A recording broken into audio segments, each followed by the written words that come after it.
Good morning students. Political science की आज की क्लास में आपका स्वागत है। आज हम बीए पार्ट 2 पेपर 1 में ब्रिटेन के संविधान में प्रधानमंत्री की स्थिति पर परिचर्चा करेंगे और ये बात भी देखेंगे कि क्या ब्रिटेन में प्रधानमंत्री सरकार या जिसे हम प्राइम मिनिस्टीरियल गवर्नमेंट कहते हैं उस तरफ ब्रिटेन जो है जा रहा है। हमने कल का जो व्याख्यान था उसमें हमने प्रधानमंत्री की शक्तियों पर परिचर्चा की थी। आज हम ब्रिटेन में प्रधानमंत्री की वास्तविक स्थिति क्या है इस विषय पर प्रकाश डालेंगे। ब्रिटेन में जो है शासन का जो सबसे इम्पोर्टेंट और सूक्ष्म केंद्र है वो वहाँ का प्रधानमंत्री है। रामसे म्यूयर ने तो यहाँ तक कहा है कि ब्रिटेन के प्रधानमंत्री को इतनी व्यापक शक्तियाँ प्राप्त है जितना संसार में किसी भी शासक को नहीं है, यहाँ तक कि अमेरिका में राष्ट्रपति को भी नहीं। देखिए, ब्रिटेन के संविधान में हमने अभी तक जो पढ़ा है उसमें एक चीज समझ में आई है कि जो दिखता है वैसा होता नहीं है। ब्रिटेन में जो है कॉन्स्टिट्यूशनली या वैधानिक तौर पे जो है शक्तियां सम्राट के पास है, लेकिन उन शक्तियों का जो है वास्तव में जो प्रयोग है वो प्रधानमंत्री के द्वारा किया जाता है। जो भी कार्य है वो प्रधानमंत्री और उसकी मंत्रिपरिषद करती है। किसके नाम पर? सम्राट के नाम पर। यानी कानूनी रूप में तो सारा काम किसके नाम पर होता है? सम्राट के नाम पर, लेकिन उसे करता कौन है? प्रधानमंत्री और उसकी मंत्रिपरिषद। हम प्रधानमंत्री की बात करें तो ये जो प्रधानमंत्री है ये बेसिकली शासन का प्रमुख है। अगर हम कहें ब्रिटेन में जो सम्राट जो है वो वहाँ का औपचारिक प्रमुख है। औपचारिक जो पावर्स है वो सम्राट के पास है, लेकिन एक्चुअल पावर्स किसके पास है? एक्चुअल पावर्स है प्रधानमंत्री के पास। अगर हम बात करें शासन का जो प्रमुख है, मतलब नीतियों का निर्धारण है, मेजर अपॉइंटमेंट्स है, ये सब किसके द्वारा की जाती है ब्रिटेन में? वो प्रधानमंत्री के द्वारा। या हम कहेंगे उसके अंदर प्रधानमंत्री और मंत्रिपरिषद भी है। लेकिन अगर अब हम बात करें कि प्रधानमंत्री की मंत्रिमंडल में स्थिति क्या है, तो ऐसे कहा जाता था पहले कि यह जो प्रधानमंत्री है यह समान पद वाले संयोगियों में समान पद वाले संयोगियों में प्रमुख में प्रधान है। यानी इसको हम कहते हैं प्राइमस इंटर पैरिस, यानी समकक्षों में प्रथम। लेकिन ये भी मानना पड़ेगा कि प्रधानमंत्री की स्थिति केवल मात्र समकक्षों में प्रथम की नहीं है। रामसे म्यूयर ने यहां तक कहा है कि प्रधानमंत्री को समकक्षों में प्रथम मानना जो है वो गलत होगा। यह जो प्रधानमंत्री है यह मंत्रिमंडल का अधिपति होता है, उसे जीवन देता है, उसका संहार करता है, यह बहुमत दल का नेतृत्व करता है, उच्च पदाधिकारियों को नियुक्त करता है और लोक सदन का नेतृत्व करता है। इस कारण जो है मंत्रिमंडल के जो अन्य मंत्री है वह उसकी बराबरी नहीं कर सकते। फिर प्रधानमंत्री की स्थिति मंत्रिमंडल में यह भी मानी जाती है कि ये नक्षत्रों के बीच में चंद्रमा है। लेकिन जेनिंग्स ने भी इसको जो है कहा है कि ये जो टर्म है ये भी प्रभावपूर्ण नहीं है।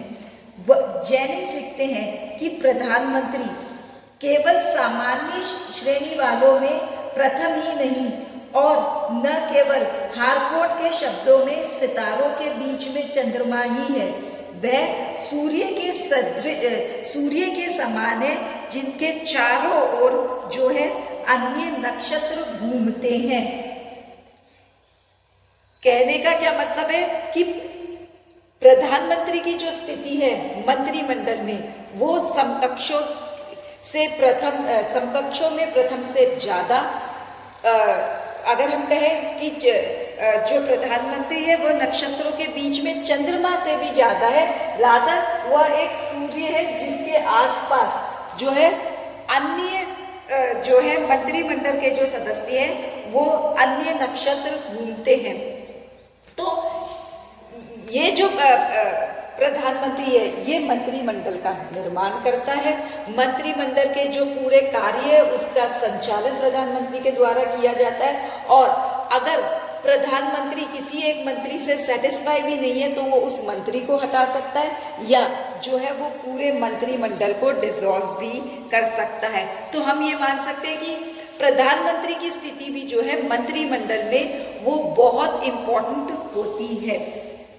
अगर कभी भी किसी भी मंत्री और प्रधानमंत्री के बीच में मतभेद हो तो जो है मंत्री इस्तीफा देता है, प्राय प्रधानमंत्री नहीं देता। ठीक है, तो मंत्रिमंडल के बीच में भी जो है ब्रिटेन में प्रधानमंत्री की जो स्थिति है वो बहुत ज्यादा इम्पोर्टेंट है।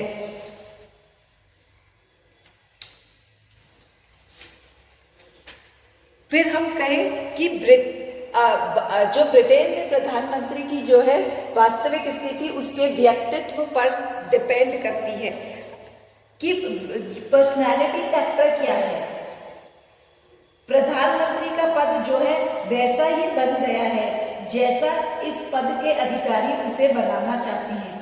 अगर हम बात करें तो ब्रिटेन में एक और प्रधानमंत्री के पद पर चर्चिल या मार्गरेट थैचर जैसे इंपॉर्टेंट नेता बैठे जिन्होंने इस प्रधानमंत्री का जो पूरा पद था उसे इतनी गरिमा या कहो तो उसमें इतनी पावर इंक्लूड कर ली थी कि ये रियलाइज होने लगा कि ये प्रधानमंत्री जो है बेसिकली डिक्टेटर का फॉर्म लेने लगा।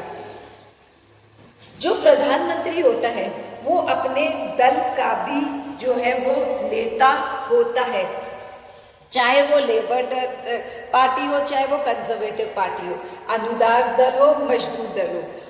प्रधानमंत्री जो है न सिर्फ जो है राष्ट्र का नेता होता है बल्कि अपने दल का भी नेता होता है। अपने दल के अंदर भी जो है प्रधानमंत्री एक बहुत इम्पोर्टेंट, अगर मैं बात करूं तो उसकी स्थिति एक बहुत अच्छी जो है स्थिति होती है। फिर प्रधानमंत्री राष्ट्र का नेता है। अगर हम कहें ब्रिटेन में कैबिनेट नहीं राष्ट्र को रिप्रेजेंट करती है, ये प्रधानमंत्री है जो राष्ट्र के अंदर और राष्ट्र के बाहर यानी अंतर्राष्ट्रीय मंचों में अगर कोई इंग्लैंड को रिप्रेजेंट करेगा तो वो ब्रिटेन का प्रधानमंत्री ही है जो राष्ट्र को रिप्रेजेंट करेगा। फिर वर्तमान समय में अगर हम बात करें तो ब्रिटेन में जो पूरा इलेक्शन है वो पॉलिटिकल पार्टीज के नाम पर नहीं लड़ा जाता कि पॉलिटिकल पार्टीज के आइडियाज क्या है या उनकी आइडियोलॉजीज क्या है, वह लड़ा जाता है प्राइम मिनिस्टर के व्यक्तित्व पर। यूजुअली जो है ब्रिटेन में हमने देखा यूजुअली वहाँ पर 2 पार्टी सिस्टम है, तो दोनों ही दल इलेक्शन से पहले जो है अपने प्रधानमंत्री जो है कि जो उनका प्रधानमंत्री का कैंडिडेट होगा उसे डिक्लेयर कर देते हैं। और ये जो पूरा निर्वाचन है बेसिकली जैसे अमेरिका के अंदर प्रेसिडेंट का इलेक्शन होता है ना, जो प्रेसिडेंट के नाम पर लड़ा जाता है, वैसे ही आज जो है इंग्लैंड में भी ये जो पूरा इलेक्शन है वो प्रधानमंत्री के नाम पर लड़ा जाता है। अब चूंकि पूरा इलेक्शन ही प्रधानमंत्री के नाम पर लड़ा जाता है तो यहाँ पर जीत और हार उस पॉलिटिकल पार्टी की ना होकर उस व्यक्ति की होती है, उस जो कि प्रधानमंत्री के पद पर गया। इसलिए जब जो अगर मैं बात करूं उम्मीदवार जीतकर जो है प्रधानमंत्री बनता है उसकी जो एक्चुअल स्थिति होती है वो मतलब वो ज़्यादा इम्पोर्टेंट और मैं कहूँ तो ज़्यादा पावरफुल हो जाती है मतलब वो ज़्यादा इम्पोर्टेंट और ज़्यादा पावरफुल हो जाती है। फिर ये जो प्रधानमंत्री है ये लोक सदन का भी नेता होता है। तो कहने का क्या मतलब है कि प्रधानमंत्री न सिर्फ दल का नेता है, राष्ट्र का नेता है, बल्कि ये लोक सदन का भी नेतृत्व प्रदान करता है। चूंकि इसका जो दल होता है, प्रधानमंत्री जिस दल को रिप्रेजेंट करता है उस दल के पास लोक सदन में बहुमत होता है। तो लोक सदन का नेतृत्व प्रदान करने का काम भी प्रधानमंत्री का होता है। सम्राट प्रधानमंत्री की सलाह पर ही जो है लोक सदन के अधिवेशन को कब बुलाना है, कब उसके जो है उसको अध्ययन करना है या इवन उसको जो डिसॉल्व करना है, सम्राट ये काम प्रधानमंत्री और अगर हम कहें तो उसकी मंत्रिमंडल की सलाह के अनुसार करता है। लेकिन जैसे मैंने आपको बताया मंत्रिमंडल में भी जो है प्रधानमंत्री की स्थिति वो जो है सूर्य के समान वर्तमान समय में होने लगी है। अब प्रधानमंत्री की जो एक्चुअल स्थिति है ब्रिटेन में वो इतनी पावरफुल हो गई है कि अब सवाल ये उठने लगा है कि क्या ब्रिटेन में प्रधानमंत्री सरकार है। कि पहले जो था ब्रिटेन में हम कह रहे थे कि वहां पर कैबिनेट गवर्नमेंट है, लेकिन अब ये जो कैबिनेट गवर्नमेंट है इसका भी रूप जो है ब्रिटेन में प्राइम मिनिस्टीरियल गवर्नमेंट ने ले लिया। या इसका अगर हम एक्सट्रीम फॉर्म में बात करें तो जैसा कि लॉर्ड मॉडले का कथन है कि यह जो शासन प्रणाली है जिसको हम पहले मंत्रिमंडलीय शासन प्रणाली कह रहे थे वह इतनी लचीली होती है कि राष्ट्रीय आपातकालों में प्रधानमंत्री जो है प्राय तानाशाह बन जाता है। तो कुछ लोग जो है इसको प्रधानमंत्री सरकार ना मान के प्रधानमंत्री को जो है तानाशाह भी मानने लगे हैं। ये बात ठीक है कि over the period of time जो है प्राइम मिनिस्टर की पावर और इम्पोर्टेंस ब्रिटेन के पॉलिटिकल सिस्टम में बढ़ने लगी है, लेकिन यह कहना कि यह जो प्रधानमंत्री है यह अधिनायक बन गया यह ठीक नहीं है। फाइनल के अनुसार इतनी शक्तियां होने के बाद भी ब्रिटेन का जो प्रधानमंत्री है वो सीजर नहीं है। क्यों? क्योंकि वह अल्टीमेटली जो है निर्वाचकों के प्रति उत्तरदायी है और जो है किसी भी समय जो है उसका जो प्रतिद्वंदी है उसका स्थान ले सकता है। ये सही है कि कुछ निश्चित समय के लिए जो है प्रधानमंत्री के पास एक्सट्रीम पावर या बहुत अधिक पावर्स आ सकती है, लेकिन फिर भी जो है प्रधानमंत्री जो है वो डिक्टेटर नहीं है, वो अपनी इन शक्तियों का मिसयूज नहीं कर सकता। अगर कभी भी जनता को लगता है कि प्रधानमंत्री अपनी शक्तियों का मिसयूज कर रहा है या इवन अगर हम बात करें उसके पॉलिटिकल पार्टी को भी, जिस दल का प्रधानमंत्री होता है उस पॉलिटिकल पार्टी को भी लगता है कि प्रधानमंत्री जो है अपनी शक्तियों का मिसयूज कर रहा है, तो या तो आने वाले चुनावों में जनता ही उस जो है प्रधानमंत्री को हरा के किसी अन्य व्यक्ति को प्रधानमंत्री बना देती है, या इवन वो जो दल है वो दल भी उस व्यक्ति को हटाकर किसी अन्य व्यक्ति को प्रधानमंत्री जो है बना देता है। जैसा कि अगर हम देखें 1990 में अनुदान दल ने मार्गरेट थैचर के स्थान पर जॉन मेजर को जो है संसदीय दल का नेता और फिर उसे प्रधानमंत्री बना दिया था।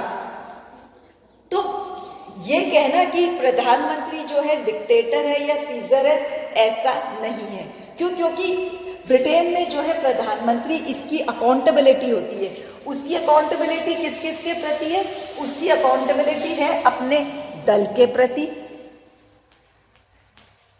जनता के प्रति। उस पर नियंत्रण किस किस का है? उस पर नियंत्रण संसद का या मैं कहूं तो लोक सदन का, ठीक है। उस पर नियंत्रण प्रेस का, उस पर नियंत्रण लोकमत का, जनमत का। तो इन सब चीजों पर जो है प्रधानमंत्री की अकाउंटेबिलिटी और नियंत्रण होने के कारण जो है प्रधानमंत्री ब्रिटेन के अंदर डिक्टेटर नहीं हो सकता, क्योंकि डेली बेसिस पर तो उसको जवाब देना होता है संसद के निम्न सदन को, जो कि लोक सदन या कॉमन सभा है, जो उनसे प्रधानमंत्री पर डेली बेसिस पर नियंत्रण रखती है। उसके अलावा उसका जो दल होता है वो भी इस चीज पर ये नियंत्रण रखता है कि प्रधानमंत्री जो है वो कभी निरंकुश तो ना हो जाए।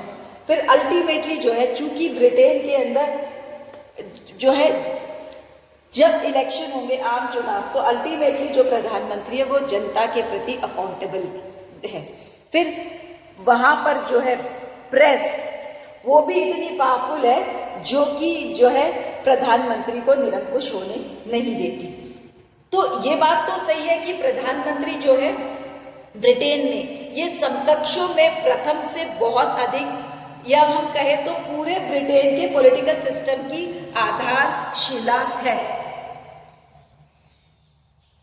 ठीक है, लेकिन वो डिक्टेटर नहीं है। ये बात भी सही है कि ब्रिटेन में जो है अब मंत्रिमंडलीय सरकार की जगह जो है हम उधर प्रधानमंत्री सरकार भी मान सकते हैं। लेकिन ये क्यों है, ये भी डिपेंड करता है मतलब बहुत सारे फैक्टर्स पर। वो फैक्टर्स क्या हो सकते हैं, प्रधानमंत्री का खुद की जो पर्सनालिटी है, उसके दल की स्थिति क्या है लोक सदन में, उसकी जो प्रधानमंत्री है उसकी स्थिति क्या है दल में। तो ये सारे फैक्टर्स रोल प्ले करते हैं कि सरकार जो है प्रधानमंत्री सरकार होगी या नहीं होगी। अगर प्रधानमंत्री का पद किसी ऐसे व्यक्ति के पास है, जैसे मैंने आपको कहा मार्गरेट थैचर या जो है चर्चिल, जिन्होंने उस पद को उतने ऊपर तक ले गए, तो नो डाउट हम कहेंगे कि वो प्रधानमंत्री सरकार है। क्यों? क्योंकि उस समय न सिर्फ वो उनकी पर्सनालिटी इतनी इंपॉर्टेंट रही, बल्कि उनका दल और उनकी स्थिति अपने दल में इंपॉर्टेंट थी। लेकिन कई बार ये भी देखा गया, जैसे अगर हम बात करें वर्तमान समय में, जब ब्रिटेन में भी जो है गठबंधन की सरकार की ओर बढ़ रहे हैं, तो हम ये कह सकते हैं कि वहाँ प्रधानमंत्री सरकार की जो हम बात करते हैं वो उस लेवल पर नहीं है, या हम कहें तो प्रधानमंत्री डिक्टेटर नहीं हो सकता। खैर, इन सब चीजों के बावजूद भी मतलब ये बात तो स्वीकार करनी ही पड़ेगी कि ब्रिटेन के अंदर जो है प्रधानमंत्री जो है वो इम्पोर्टेंट है, और प्रधानमंत्री की जो स्थिति है वो बहुत और प्रधानमंत्री की जो पोजीशन है ब्रिटेन के पॉलिटिकल सिस्टम में वो बहुत इम्पोर्टेंट रोल प्ले करती है। लेकिन जैसा फाइनल लिखते हैं कि प्रधानमंत्री सीजन नहीं होता, वह ऐसी दैवीय शक्ति नहीं है जिसको चुनौती न दी जा सके। उसकी सत्ता का एकमात्र आधार यह है कि वह राष्ट्र की कितनी सेवा कर सकता है। किसी भी समय उसका प्रतिद्वंदी जो है उसका स्थान ग्रहण कर सकता है। कार्टर भी लिखते हैं कि प्रधानमंत्री कुछ अवसरों पर तो अपनी शक्तियों का भले ही मनमाने रूप में प्रयोग कर सकते हैं, किंतु उनमें ये मान्यता हमेशा रहती है कि जनता को उसकी आलोचना करना और उसको पद से हटाने का अधिकार है। इसलिए किसी भी स्थिति में जो है प्रधानमंत्री जो है अधिनायक का रूप नहीं ले सकता। फिर ब्रिटेन के अंदर जो है स्वस्थ दलीय व्यवस्था है, जनता जो है जागरूक है, और लोकतांत्रिक राजनीति की अगर हम बात करें तो एक स्वस्थ परंपराएं हैं। इन सब स्थिति के कारण जो है वहां का प्रधानमंत्री डिक्टेटर तो नहीं है, लेकिन उसको जो हम ये कह सकते हैं कि ब्रिटेन भी जो है अब प्रधानमंत्री सरकार की ओर बढ़ रहा है। उम्मीद करती हूँ आज का जो हमारी जो चर्चा हुई वो आपको समझ में आई होगी। Thank you.